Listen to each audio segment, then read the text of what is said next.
This message is brought to you by Talkspace. November is Men's Health Awareness Month, so Talkspace wants guys to know that being prepared for life's biggest challenges and opportunities means prioritizing mental health, too. Talkspace can help you go beyond fine-tuned workouts, supplements, and productivity hacks. Talkspace can help you fine-tune your inner life so you can succeed in being the best version of yourself in any situation. And with Talkspace, you can get therapy from anywhere and on your time. You can even text your therapist between sessions. If you're depressed, stressed, struggling with a relationship, or just need a little extra one-on-one support, Talkspace is here for you.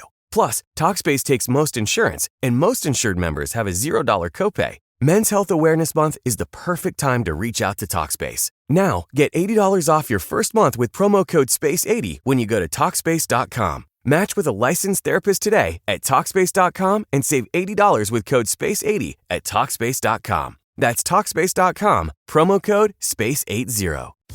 Come to DSW for the shoes, stay for the fun. Because let's be honest, if shoe shopping isn't fun, are you even doing it right? So go ahead, try something new. Try something different. Good different. Try something that feels like you. You know, the real you. And then definitely brag about it later. Because at DSW, you've got unlimited freedom to play. With sneakers, boots, and everything in between for every style, mood, and occasion, you'll definitely find shoes that get you at prices that get your budget. DSW. Let us surprise you. It's time for the best coverage of the top stories in sports. The Sports Wrap with Jason Page starts now. Yes, it does, and great to have you with us on this Tuesday edition of the show. We got a lot to do over the next 60 minutes with just me and Sam. I threatened I was going to do this yesterday. I am a man of my word. I said there's so much to get into on Tuesdays a lot of times. I'd rather just kind of go at it with Sam, get his thoughts on a number of things. So we will do that over the course of the next 60 minutes. And Sam, we begin things in the National Football League. We'll do a lot of football on the show today. Some NBA to get to as well, and a little bit of college football. But we start things out with the Cowboys win last night in Monday Night Football, and I don't think any of us were surprised at the result here. By the way, I think the under came in, didn't it? 49? Was 50.5, right? It pushed. So the closing number was 49. That's depending on when you saw the show. That's what I ended up betting the over at. So we actually got a push on the total last night. Because when we did it yesterday, I thought it was 49.5 or 50 when we did it yesterday on the show, It was probably 50 when we did it yesterday. Got bet down to 49, and then the game landed 49. There you go. So I hope you tailed me when I said it on the show yesterday, because by the time you saw it, who knows? There you go. No, I take that back. It closed 48.5. So there were some people who cashed overs and some people who cashed unders. Wow, depending on when you put it in. Wow, that's crazy. That's a pretty big shift from where it was when we did the show yesterday morning to where it finished. That's a big shift closing wise. Anyway, Cowboys win. Not a surprise there. How thoroughly dominant they were for 4 quarters was a bit of a surprise to me. I thought the Raiders would show up a little more at home last night. That didn't happen, though. And we'll get to the Cowboys here in a second. I got to wonder if this is a one and done for Pete Carroll. Not because I think he's a bad coach either. It's just the situation there in terms of the talent level, in terms of that offensive line and not being able to protect Geno Smith. You know, I just don't see a scenario in which he returns to this next year. Yeah, when they made this move in the offseason, Jason, and you and I talked about it, I said it felt like this was a franchise that was trying to lose between giving Pete Carroll the contract they did and then giving Geno Smith the starting job as easily as they did, seemingly. The funniest thing about this whole situation in Las Vegas to me is they're facing the Cleveland Browns, another 2-8 team next week, and they're more than a field goal favorite. It makes no sense. I don't know why this team would be favored against anybody right now. I understand Max Crosby's great. He played outstanding last night, and they still couldn't do anything around him. This is just to me, this is the textbook rebuilding franchise right now. And that's not to say that they're doing it rightly or wrongly, because I'm not one to do that. I haven't done enough research on the Las Vegas Raiders and how they're operating their front office. But the fact of the matter is, this team is just stuck in this rebuilding rut right now, and they're playing for draft capital. It seems like that's why they made all the offseason decisions they did. The battle for the top overall pick right now is an intense one, with Tennessee the only one-win team.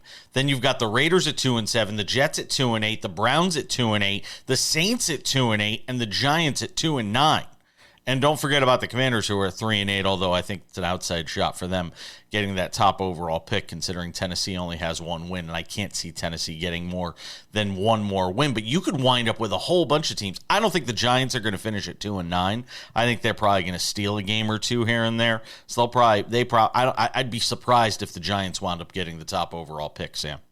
Yeah, 100%. But with regard to that, you're exactly right. It's going to get crazy down the stretch, and we're going to have to get very involved in Tankathon because the Titans, right, being the only one-loss team, they've still got to play the Cleveland Browns, one of the two-loss teams, and the New Orleans Saints, another one of the two-loss teams. So there are going to be as many head-to-head matchups as there are going to be down the stretch to determine who gets into the playoffs. There may be just about as many to determine who gets the number one overall pick in next year's draft. Yes, that is true. Let's talk about the Cowboys, who improved to 4-5-1 on the season. And, you know, if it wasn't for the schedule they had, I mean, they got a brutal schedule over the final, 7 weeks of the season, 6 weeks of the season, Sam.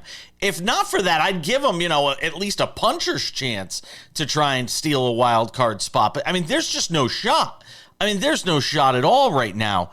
When you sort of stack it up here, because I said this last night, we did a sports wrap short on this after the game.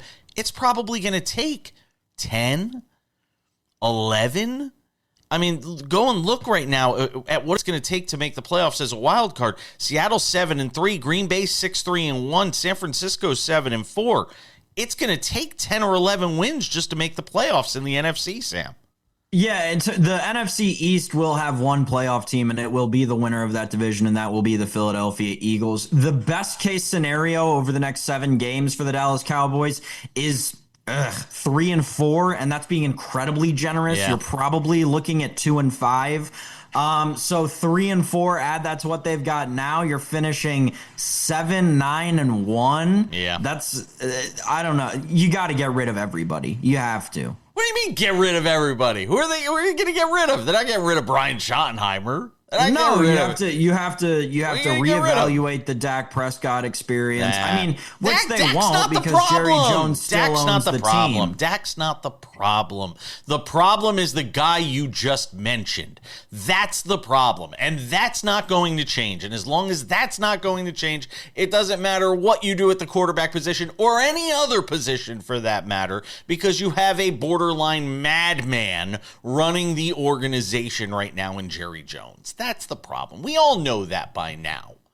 Yeah, I don't disagree, but as long as he continues to make these, flamboyant decisions just to, keep his team in the national spotlight for another 2 or 3 weeks, it's just, this is what the Cowboys are going to be. We know what they're going to be. They're going to be a 7-9-1 football team every single year. Yeah. They're going to be 8-9 wins. That's sort of what you're looking at. Although they did look a little bit better on the defensive side last night, but you can never tell how much of that is them versus how much. I get it. I get it. I absolutely get it. I'm not disagreeing with any of that. We'll see what it looks like. When they get back out there. But it was an emotional night for them, and we saw Brian Schottenheimer after the game sort of talking to his troops and talking to his team. And I can't even imagine what this stretch of the last couple of weeks has been like for the guys in that locker room, going through what they have. They'll get the Eagles next week, then the Chiefs on Thanksgiving, 4 days later. Then the Lions. Back to reality for the Cowboys. All right, we're going to come back. We got some NFL weekend leftovers to get to. Can't wait to do that. James Franklin has a new coaching job. We'll get to that later, too. We welcome you back on this Tuesday. Coming up in 10 minutes, James Franklin got a new gig already. Here for a good time, not a long time. I keep saying it. Talk about that coming up. Lots of NFL to talk about. Sam and I was dying to talk about this yesterday on the show, Sam. As we get into our NFL weekend leftovers. Everybody loves leftovers. I was dying to talk about this on the show yesterday, so let's dig into it. We were talking about during one of the breaks, as we were going through different quarterbacks around the league. And I have always maintained that the true mark of an MVP isn't what you do when you're on the field with them. It's what happens when they're not on the field. And I could go through various sports over the years where I've noted this, that you really get the sense of who an MVP is when they're not on the field versus or court or ice or whatever it would be, versus when they're on the field. And I had narrowed it down yesterday to a couple of guys in the NFL, a couple of quarterbacks in the NFL, that if you take them off their team, and what brought this up was Aaron Rodgers getting injured over the weekend and breaking or fracturing his non-throwing wrist. And I said to myself, what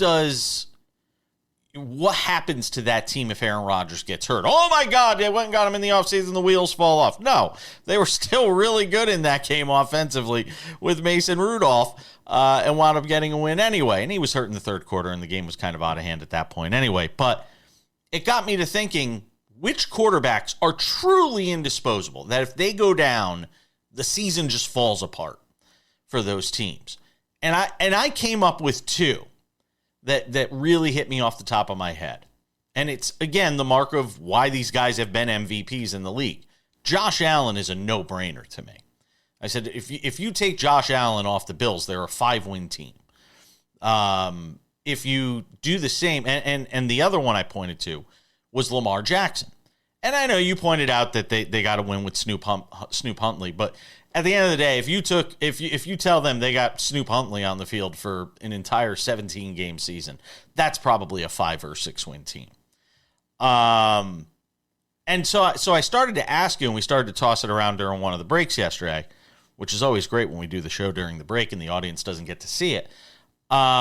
Is what other what teams could we look at in the NFL where we would say, if you take the starting quarterback off the field, it's curtains, it's over. The one that comes to mind for me, if we were going to point to another one, what would be the one you would point to if we took the starting quarterback off the team? Yeah, ready? Yeah.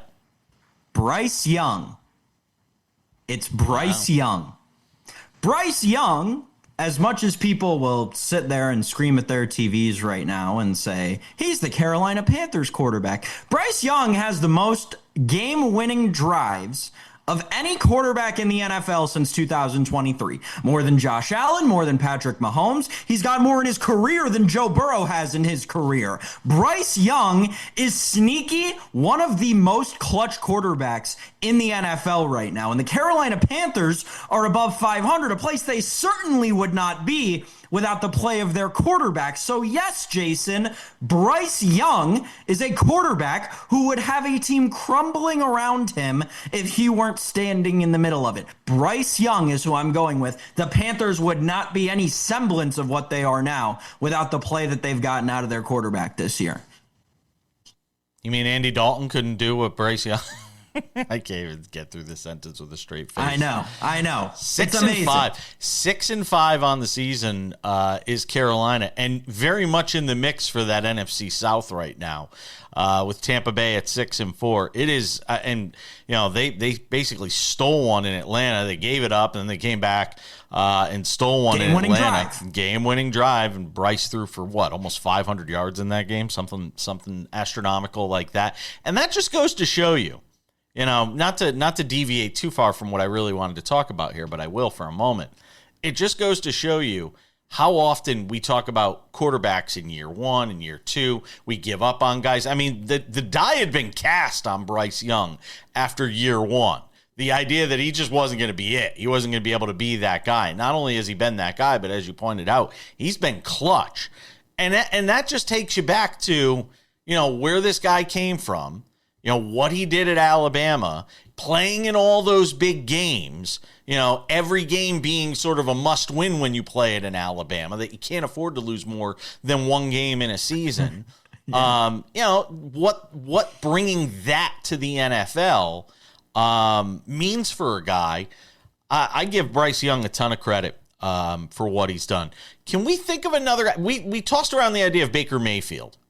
If you took Baker Mayfield off Tampa Bay right now, is Tampa Bay 6-4? No. That's the thing. That's the thing. But I slept on it, and that defense is so good, Jason. They would be able to keep them around in games just long enough for those weapons, because all they would need, not saying that this is what Baker Mayfield is, but in an ideal world, I think the Buccaneers could survive with a game manager and get to 9 or 10 or even 11 wins in a weaker division when we're talking about the relativity of the NFL.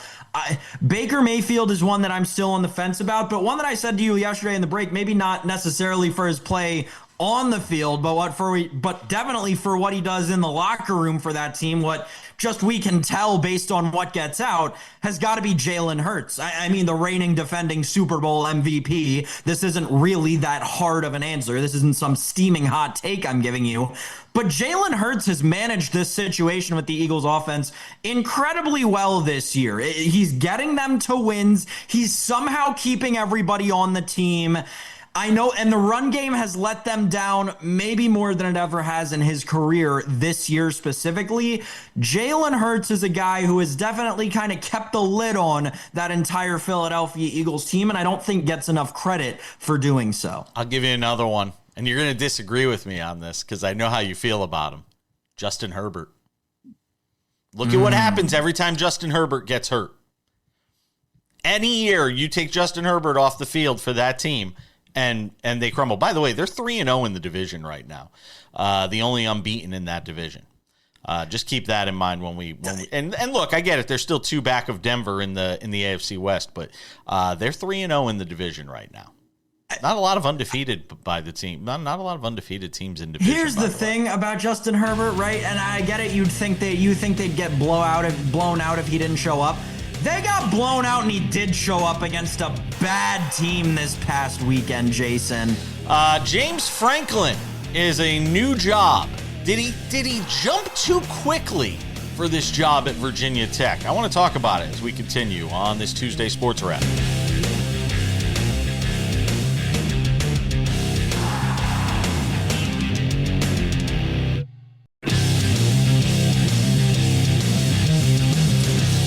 Welcome back inside the Sports Wrap studios on this Tuesday. Good to have you with us. Coming up in 10 minutes, some more NFL weekend leftovers. Some NBA to get to later in the show as well. Can you be the face of the NBA if you can't stay on the court because you're always hurt? We'll get to that. Plus a funny story from Draymond Green that I want to get to as well. But Sam Yarnell, we continue the conversation in football, and in this case, the collegiate ranks, with the news that came down yesterday, and not a shock. Of course, right after we finished putting the show to bed yesterday, it breaks that James Franklin is going to be the new head coach at the fine university that is Virginia Tech, and he'll take over that Hokies program. And I said this yesterday when we had our friend Bill Bender on the show, and I'll reiterate it again. I think he's there for a good time, not a long time, Sam. I don't think James Franklin, is long for that job if he has success, if he can have success there. And I know some people have argued with me and said, "Oh, look, Kurt Cignetti at Indiana, and see, he didn't leave." And I would say don't use the one-off to try and create the rule. James Franklin's still young enough that I don't think this is his last coaching job. This is not his forever home. If he could have success at Virginia Tech, but realize within a few years that he's not going to be able to win a national championship at a place like Virginia Tech, I think he's looking for greener pastures. And by the way, this is not an indictment on him. I'm just trying to prepare fans in Blacksburg for what is likely to take place with this kind of job for James Franklin. That's why it surprises me that he jumped so fast. He didn't have to. There's going to be coaching. These coaching cycles now are going to be crazy in the era of NIL. And with the lack of patience that some of these schools are going to have, you're going to have jobs opening up all the time. I don't know why he felt the need. And I get it. He's a coach at heart. And he talked about this when he was on ESPN, how this is in his blood and how much he loves doing this. But to me, I felt like he may have jumped too quickly at this, Sam. Well, I think, and Bill kind of mentioned this yesterday, we did talk to him lightly about it with the hopes that it would come to fruition. But when you're talking about Virginia Tech, this is a program that is somewhat rooted in tradition at this point. And when you look at their roster, especially over the last couple of years, they have had the talent. It has been the coaching that's fallen short, especially in the Brent Pry era, right? They had Kyron Drones, who at one point had Heisman hopes going into a couple of seasons ago. Like, this is a team that's been able to recruit and bring in talent because, like Bill Bender said to us, they are in a very talent-rich part of the country. There's very good high school football in Southwest Virginia. I know, I grew up playing against them. They're pretty tough down there. James Franklin is very familiar with this part of the country. He grew up or spent a lot of time in this part of the country, lives in this part of the country in the off season. This is a guy who is having a little bit of a homecoming to a program that needs to be built, a program that hasn't felt 8 wins in 5 years. This is a program that needs to get back to just winning somewhat in a competitive ACC, in an ACC that they could eventually take over. What have we talked about for so many weeks on this show? It's how open this conference remains despite all the NIL money that seems to have flooded into it. I actually love this hire for Virginia Tech, and I think that James Franklin, as you saw him do at Penn State when they really needed it, is a guy who can come in and build a program and recruit from the ground up and build a 22-man team of recruits that love their coach. That is what matters in this new day and age of college football.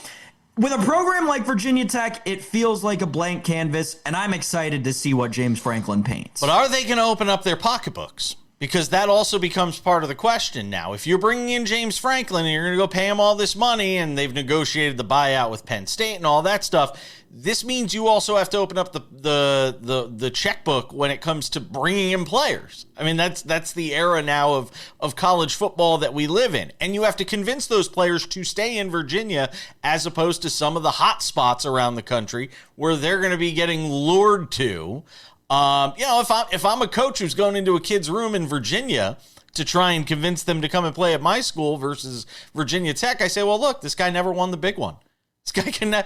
You want to go play for this guy? I mean, look, I'll make the argument. I'll be the guy going in the. I'll be the guy sitting in your kitchen table right now, and I'll say, you want to go play for James Franklin? Yeah, he had a nice winning percentage. Couldn't win the big one. Wouldn't you rather come and play for us with our coach who can win, or our school or our program that can win? You want to play in the SEC and be on this TV network versus the ACC where you're here and there and everywhere? I'm just saying. I mean, there's going to be, to think it's a foregone conclusion that James Franklin walks into Virginia Tech and this thing, just because the ACC is wide open, is fixed within a year or two. I think it's a fool's errand to think that he just walks in there and this thing gets fixed instantly, Sam. Well, I think that any program that you're expecting to be fixed from, 3 consecutive 6 or fewer win seasons, you're expecting them to instantly be a conference contender. That's mistaken. That'd be mistaken for anybody. But this is a guy who over the next 4-5 years, I think could build this program. And while you're right about him not being able to win the big one, the counter to that is there are 2, maybe it's just 1 active coaches in all of the NCAA that have more former players playing in the NFL right now. That'll get a lot of kids in Virginia to come to your school. Yeah, it's the John Calipari thing. Hey, right, exactly. We're gonna put you at the next level and put you in a position to succeed at the next level. There's still a lot of coaching vacancies open. Like I said, I'm just surprised he jumped at this one. And again, maybe it is the familiarity that you talk about, with that area and what that will mean. And I also am curious to see how involved he gets in the program between now and the end of the season. What is he doing for the rest of the season? That's what I'm kind of interested to see too. What does he do? They're going to have this press conference introducing him on Wednesday, and then what? Brent Fry just, coaches the team here for the rest of the season. And then James Franklin sort of, sits over there and watches them. Like, I'm curious to see what that dynamic is like, because we don't often see, it is rare to see a coaching hiring at this stage of the season for a team that already has an interim head coach. There's still, a lot of games left to be played, or a few games left to be played, Sam. Yeah, it's going to be weird. Part of this new world that we live in. Going to be a weird dynamic there. Brent Pry was fired in September. I said Brent Pry was who he's replacing. Ultimately, he is. See what happens at Virginia Tech. James Franklin, the new head coach. We're coming back.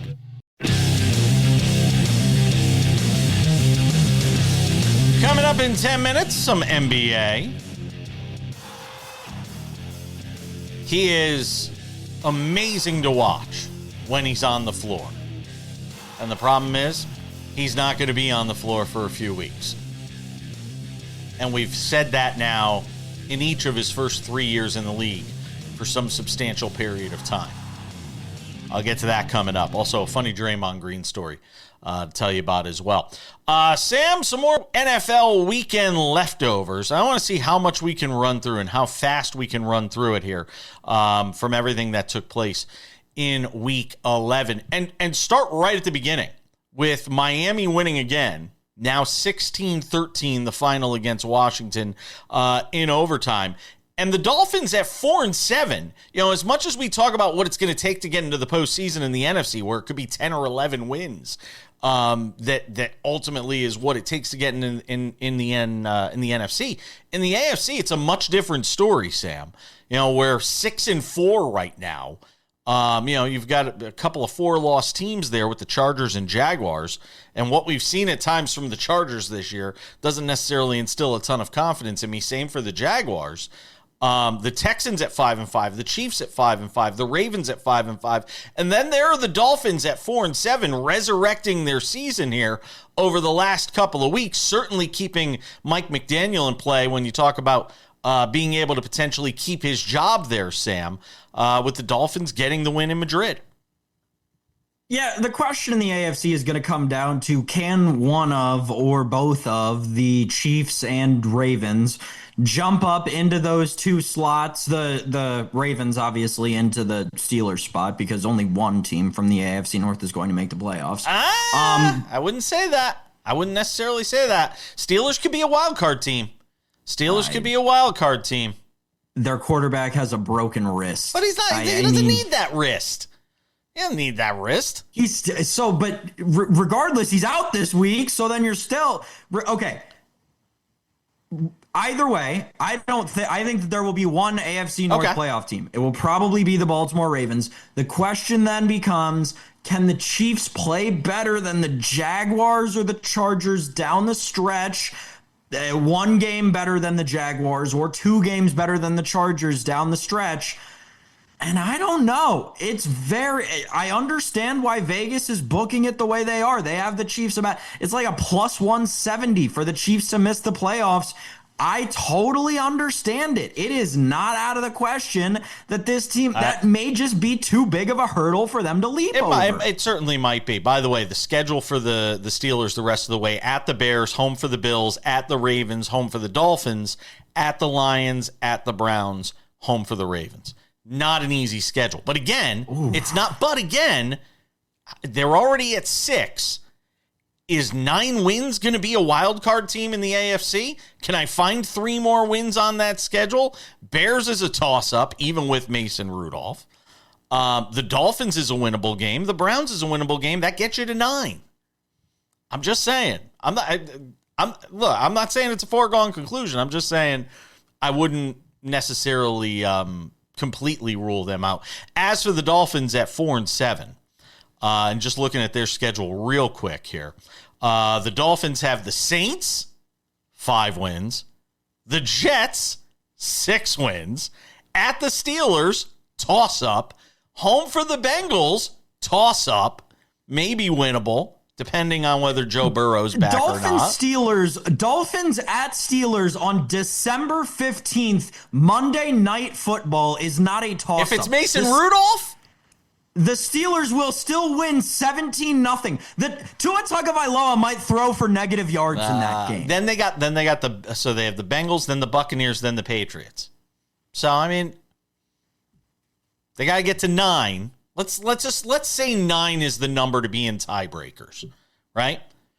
Saints is 5, Jets is 6, Bengals is 7. Yeah, it's going to be hard to get to 9. It's going to be hard. Yeah, it's not. I just talked they're through not getting to 9. They'll be lucky to get to 6. It'll be hard. They'll be lucky. It'll be hard. It's going to be hard to get to 9. The math ain't mathin' on that one. What the hell happened to the Chargers this weekend? My God, did they get smoked in Jacksonville? I didn't see that. Of all the most shocking things we saw this weekend, that was the one I did not see coming, Sam. Yeah, you want to tell me more about how the Chargers offensive line injuries don't matter, as seemingly everyone on the internet thought going into this week? This is exactly what the Chargers are going to be for the rest of the season, as long as they don't have their good offensive linemen. This is a team, a Jim Harbaugh team, right? A classic Jim Harbaugh team built around the trenches. And when they don't have one of them, they're not going to have a lot of anything, as they didn't in this game. It was tough to watch. I didn't watch a lot of it because it was such a blowout. We touched on it briefly yesterday, but Houston is the team I do not want to play in the postseason. I do that. If that team everybody's like, oh, nobody wants the Chiefs to get in. No, I don't want Houston to get in, because they will be in any game in the postseason, no matter who they're playing, because that defense is that good, Sam.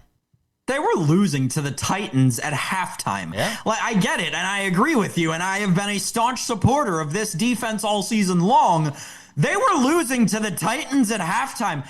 Going into Thursday Night Football is going to be a very interesting breakdown for me, as the Bills travel to Houston. Houston coming off this aforementioned game, again, can't emphasize this enough, where they were losing to the Titans at halftime. And now I think they're only getting 3.5 points against the Bills. Maybe it's 5.5. Yeah. It's 5.5. This is going to be a tough one to break down on Thursday. I'm with you, but I'm confused about the Texans. If the playoffs started today, by the way, the Detroit Lions are not in them. Just think that over for a second. I know, but the 49ers would be. Kyle Shanahan doing his best coaching job since getting to the Bay Area. We're back with NBA next. We'll wrap it up with some odds and ends 10 minutes from now. Let's talk about the association. Big news there, literally and figuratively.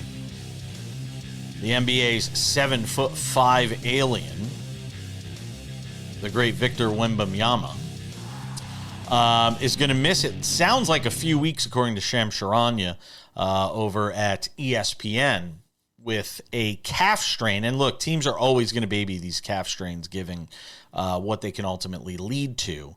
The Achilles injuries that we've seen over the last couple of seasons, certainly front and center. So Wemby's going to be out for a few weeks. But again, we're now in year 3 of Victor Wembanyama, Sam. And in year 3 of Victor Wembanyama, we're again talking about him missing significant time because of an injury. Last year it was the blood clot, which is a scary thing. I forget what it was in year 1, but they shut him down early. There was another injury that they shut him down with before the end of the year. In year 1, he missed significant time. And now you're talking about him missing significant time again here in year 3. And for somebody that is so vital, I mean, go and look at the splits. Now, some of that might change a little with De'Aaron Fox being back. But go and look at the splits for that team with him on the floor and him off the floor. The way teams attack the paint when he's off the floor, the way teams stay completely away. It's a no-fly zone when he's on the court. They can't afford to have him gone for huge stretches of time in a Western Conference where all of these teams are going to cannibalize each other, Sam. Yeah, it was like a hip and then an ankle, and then that ankle just never really got better in his first year was the injury you're thinking of. But Jason, his injury history goes back even before that. In France, he had trouble staying on the court, right? And that was the one questionable part of the entire scouting report with this unicorn basketball player, right? Is he going to be able to stay healthy? This is a guy who had that it was like a shoulder injury like the year before he came over, and then I think he broke his finger and missed significant time that same season. So this is a guy who has had injury history throughout the course of his career, but from a Spurs perspective, this is tough in a Western Conference, right, that we've seen has gotten very competitive. While we know there's a lot of cream at the top, there's no doubt about that in the Oklahoma City Thunder and then the Denver Nuggets right below them. It's pretty competitive below that in the Western Conference. And, there's not necessarily odds-wise, right, in any semblance that any other team could win. But I think that there's a thought, and there's at least been a thought between you and me, that, hey, once we get into the playoffs in the West, especially with what Oklahoma City's had to do over the course of the last 2 years, it may be anybody's conference. There may be, a shot for a couple of shocking upsets in that Western Conference side of the bracket. So this is going to be very interesting to see how they manage it down the stretch, how their seeding is impacted by it. And I didn't even mention the NBA Cup. This pretty much knocks them out of the NBA Cup. 9-4 right now, by the way. San Antonio through the first 13 games. If we assume they play 9 games over the first 3 weeks, what's their record going to be when he comes back? If you go 4-5, 5-4, you're probably thrilled. Thrilled. Yeah. But it's possible with the guard play that this team has gotten, right, with between De'Aaron Fox and Stephon Castle. And, they've got, Devin Vassell can be a wing now. He can stretch out a little bit more with that size that Kurt Heelan has talked about on this show. But, man, 3-6 yeah. even, I'd be okay with 3-6. 2-7, 1-8, that's when you got to kind of be like, all right, we really need Wemby back, and we got to start winning as soon as he comes back. Luke Cornett, Kelly Olynyk, Bismack Biyombo. Right. Those are going to be some of the names filling the space. They went out and spent a lot of money on Cornett in the offseason. All right, funny story. I got to get to this. If you didn't see it over the weekend, Spurs fell to the Warriors in a great game on, I don't know if it was Friday night or Saturday night, those two teams played.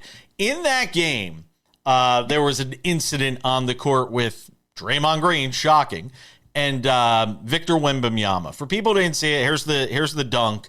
With Wemby throwing one down on Draymond Green, which is, really, that's sort of like Arch Manning dancing over a guy from Sam Houston State after scoring a touchdown. It's like, you're a foot taller than Draymond Green. I don't know if I'd go that crazy, but what led up to it is the more interesting story. Listen to Draymond Green explain the story of the trash talk that was taking place between the two. You scared of me. He's like, what? Hey, scared. All right, watch this. I had the chance to battle with the big fella, Wemby. We had our moment. I know everybody spoke about the dunk. Right before the dunk, I blocked his shot. When I blocked his shot, I looked at him, gave him a crazy look, like, yeah. And he was like, oh, what? You too small. So I walk up to him. I said, you little. You too little. He's like, what? I'm too little. All right. I said, you scared of me. He's like, what? I ain't scared. All right, watch this. That whole conversation happened walking from one block to the other block. And then we start fighting for position. Everything else just happened in slow motion. And he does this spin. But when he spin, he was like still in place. He took one step and he's in front of the rim, catching the lob with the left. I thought I could get the lob when I saw it go up. I had no chance at getting it. Thought Jimmy could get the lob from the backside. He had no chance at getting it.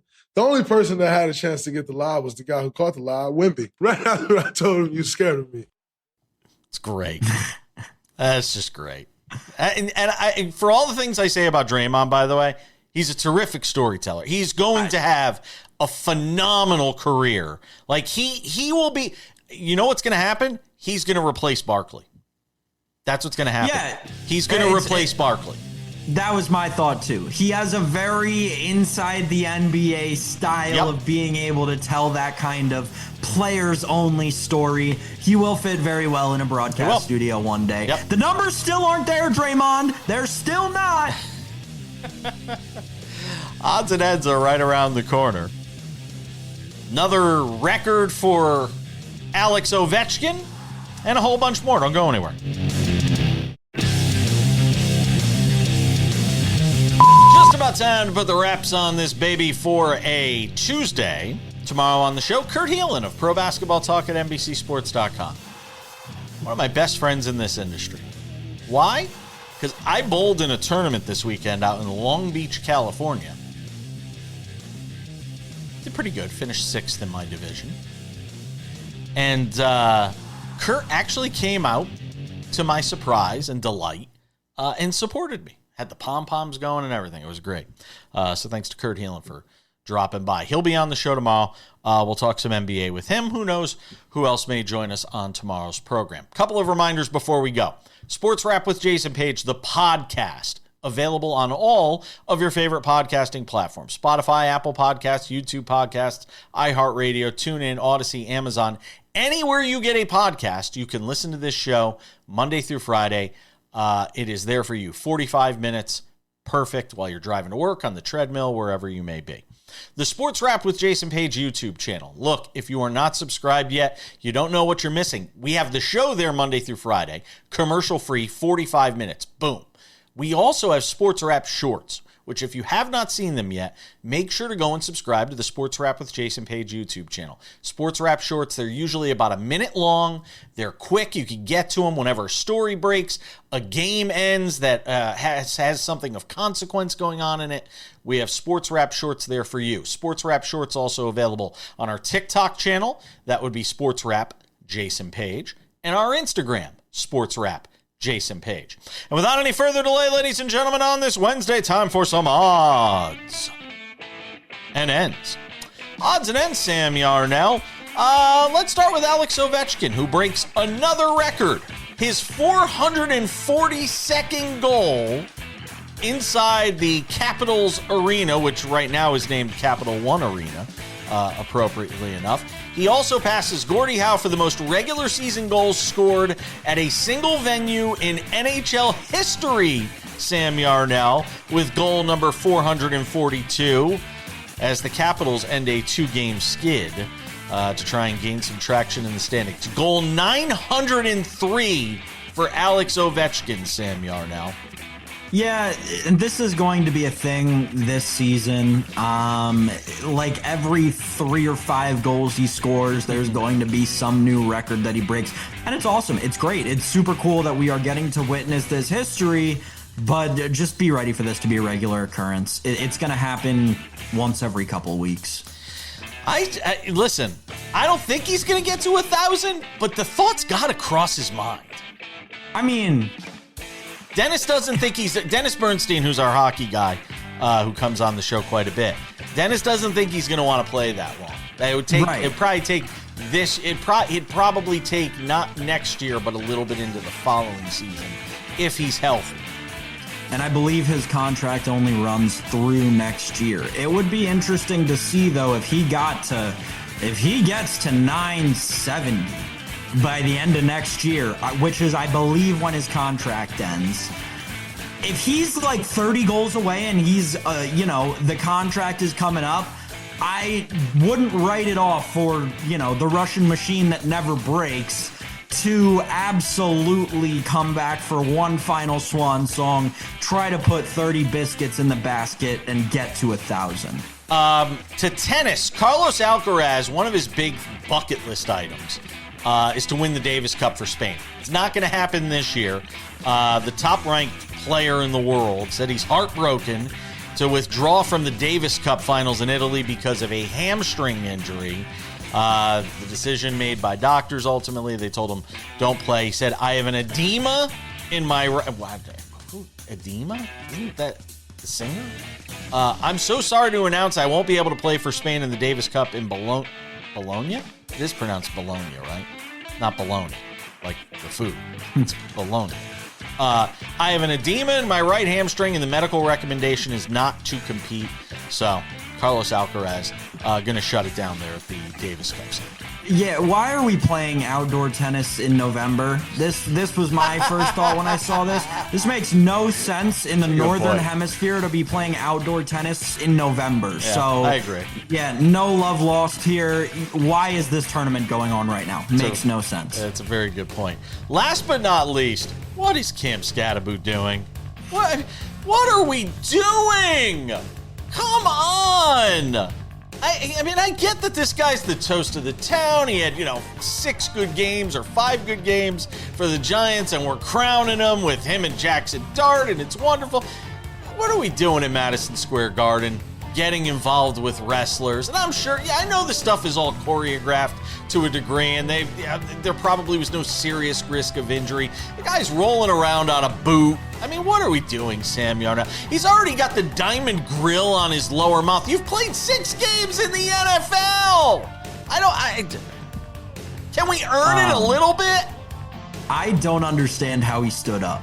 I know it's crazy. Foot. I live with a medical professional. I probably should have asked someone, but I don't understand how, that foot was backwards a few weeks ago and he's already able to go out in public and stand up. I thought that you had to I don't know. I don't understand injuries. I'll be the first one to tell you I don't get how any of that stuff works. But it's just crazy to me that he was standing up under his own power. That's great. Good for Cam Scatterboot. That's football tough. The incredible powers of healing. See what he looks like next year on the field for the Giants. Or in a WWE ring. You never know. It's going to do it for us. Again, Kurt Heelan on the show tomorrow. Thanks to all of you for watching. Thanks to you, Sam, as always. I'm Jason Page. We'll see you back here on Wednesday for an all-new edition of Sports Wrap. Have a good one.